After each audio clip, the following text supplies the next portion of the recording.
Thank you for joining us today. I want to take you back to when I was 5 years old, back in September the 18th, 1980, back to a city called Damascus, Arkansas.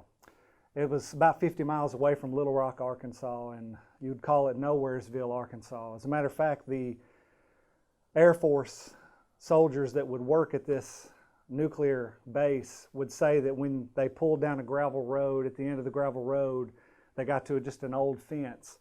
And then past that fence was basically just a large concrete slab and a bunch of antennas out of the ground. That's what it looked like. It looked like nothing, but underneath the ground was definitely something. There was about a 140-foot inverted silo, and inside that silo housed a Titan II intercontinental ballistic missile. And on top of that missile was a nuclear warhead. This nuclear warhead that was on top of that missile was actually powerful enough that it would do more damage than all the bombs released in World War II combined times 3, and that's including the atomic bomb. It was the most powerful missile on the face of the earth at the time. This is back in 1980. And this thing was being housed in this missile silo. And these two airmen were on this maintenance crew, and they headed there for the day. They would travel back and forth to different missile silos in that area. And they went to this particular one for this day, and when they got there, it was a gentleman who was more seasoned, and he was training a younger 19-year-old Air Force soldier how to maintain and care for these missiles. And as the story goes, back in September the 18th, 1980, they had went down into the missile silo, and there was several steps of security clearance that you had to go through to get down into the missile silo. And once they got down in there, they were going to do some routine maintenance on the missile. But the hydraulic lift that had to be used to get up and down the side of the missile was being repaired. This facility was old. This missile was from the 1960s. Everything about the facility really was in disarray and disrepair, and so they had to wait several hours just to be able to do this routine maintenance. And finally, they got the word that the hydraulic lift was working. And so they go down to the missile, and as they would describe it, when they got down to the base of the missile, this missile was about 10 stories tall. You can liken it to, it was basically the height of the tallest buildings in Florence, Alabama. That's how tall this missile was. On top of this missile was a nuclear warhead. Inside the missile, though, was these two fuel tanks. And these fuel tanks, one housed rocket fuel, and the other housed this oxidizer. And those were separated purposely.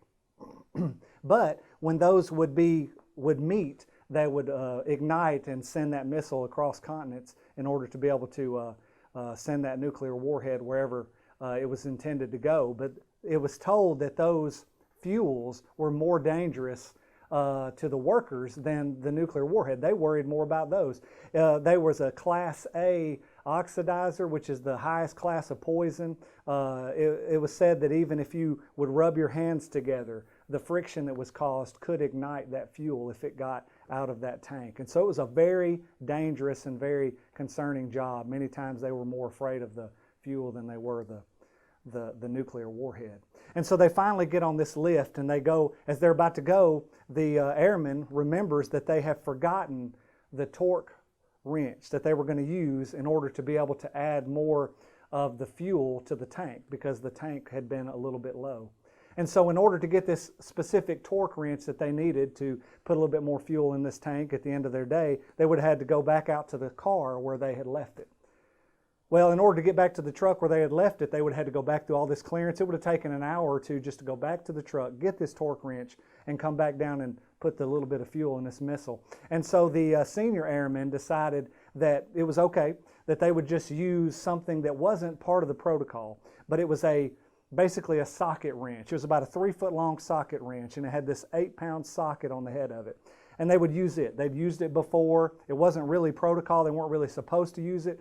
It wasn't in the guidelines, but instead of having to go out and get that, they were going to use that socket wrench.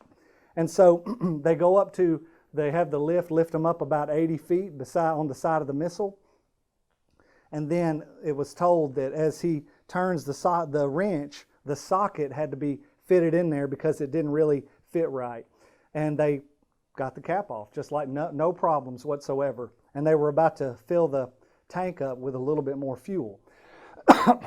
But when they did that, they went to hand the socket to the other gentleman, and it dropped. Which, dropping a socket normally wouldn't be a big deal, but that hydraulic lift had a little bit of a bumper between it and the missile, and that socket just bounced, and as it was described by the individuals there, it bounced and went right through that crack between the missile and the hydraulic lift and fell 80 feet. And they said it was almost like slow motion when they watched that socket fall and hit the ground. And it just happened to bounce and ricochet right off the side of that missile's fuel tank. And that rocket fuel started to just pour out of a hole about the size of your fist that had been made in the side of that fuel tank. Of course, panic ensued. They didn't know what to do. I will tell you that just a few hours later, they removed themselves from that facility, and that actually exploded. The rocket actually exploded about 3 o'clock in the morning. And when it exploded, it said that it lit up the sky, and this was 3 o'clock in the morning. Excuse me. It lit up the sky to the point that it looked like daylight for a minute, and then concrete rained down around them, the sizes of coffee tables, and some pieces even as big as buses. The concrete door on the missile silo that weighed about 1.5 million pounds was found over 500 feet from the site where the explosion happened. And the nuclear warhead that if it had exploded the effects of it would have been felt all over the middle of the United States and would have over 400 miles from the site of the explosion. It was found in a ditch about a quarter mile away. It didn't explode, but it was found in a ditch about a quarter mile away. That story, as I'm telling that story and as I read that before and heard about it, all I could think of was when those two individuals who dropped that socket, when they were thinking about that and they were watching this explosion and they were watching this and scared, all they could probably think of was, man, if I could just turn back time. If I could just go back and do it again. I would, if I could just go back and get that torque wrench, I would do it all over again. Forgiveness. If I could just remove myself from this situation, if there was anything or any way that I could have this just forgotten, removed. And as a matter of fact, the older gentleman who was the lead on that, it was said that he didn't even tell his wife and his family for over 30 years that story of what really happened. That's how devastated he was. One death occurred in that. His very best friend actually was killed, and many other people were hurt. Thankfully, it was just one death. It was a devastating accident. But imagine forgiveness in that situation. I want us to look at a biblical story now. We're going to go back way further in time. We're going to look at Luke chapter 8. And I'm going to take you to Luke chapter 8, and we're going to go right here in verse 43. It's a story you're very familiar with. Luke chapter 8, verse 43. It says, "A woman having an issue of blood 12 years, which had spent all her living on physicians, neither could be healed of any, came behind him," talking about Jesus, "and touched the border of his garment. And immediately her issue of blood stopped. And Jesus said, 'Who touched me?' When all denied, Peter said, they that were with him said, 'Master, the multitude thrones and presses you, and you say, Who touched me?' And Jesus said, 'Somebody has touched me, that I perceive that virtue is gone out of me.' And when the woman saw that she was not hid, she came trembling, and falling down before him, she declared unto him before all the people for what cause she had touched him, and how she was healed immediately." And finally this verse, "And he said unto her, Daughter, be of good comfort. Your faith has made you whole. Go in peace." As I think about that story, you see this woman had been bleeding for 12 years. And according to Old Testament law, we're familiar with the fact that if you were bleeding, you were unclean. You weren't supposed to touch anybody at that time, or you would also make them unclean. And so for 12 years, she was considered unclean.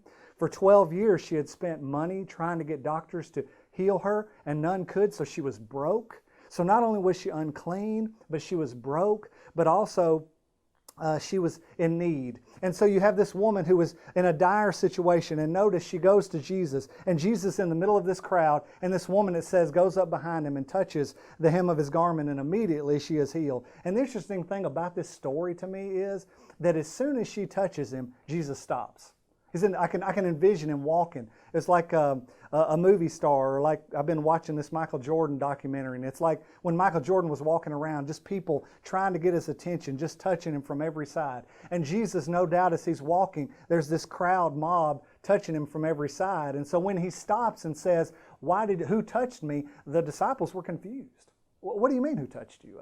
Lots of people have been touching you. Of course somebody touched you. But Jesus says, no, this is different, because as it says here, virtue has come out of me. Some version says power has come in from me. And so something was different about this touch. And I noticed that Jesus would not go forward till the person who touched him stepped up and admitted it. And as I think about that story, I think about that woman and how scared she must have been, because by touching Jesus, she was breaking that Old Testament law. And we see that fear. Look at it again in verse 47. And the woman saw that she was not hid. She came trembling.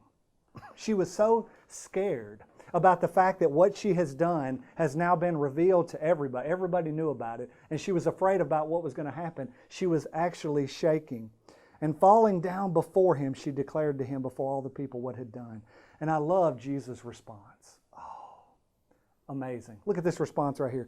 Jesus looks at this woman, and when no doubt she expected rebuke, when no doubt that she expected the people to look down upon her in rebuke because she had done something she wasn't supposed to do.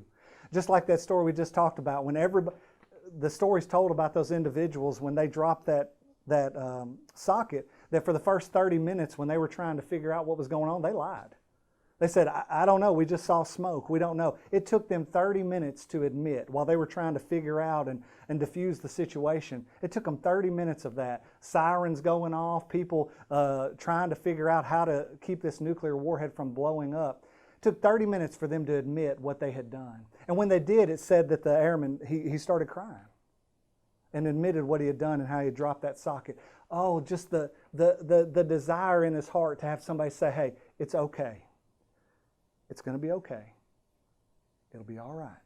And when this woman touches Jesus and she starts to tremble in fear, I love Jesus' response. He was the great encourager. He was the great comforter. Look at this. He looks at her, and instead of saying, woman, why'd you touch me? He doesn't do that at all. That's what the public would have expected. That's obviously what she expected. Instead, he says, daughter, be happy.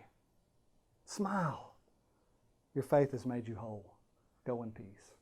And so, forgiveness. If there's anything that we need at this time to encourage us, it's the reminder that when you have those things in your life, maybe you've been living with those weights, those things in your life for weeks, months, maybe even 12 years or more. You've been living with this burden on your life. Take a lesson from this woman. Go to the source of comfort. Go to Jesus.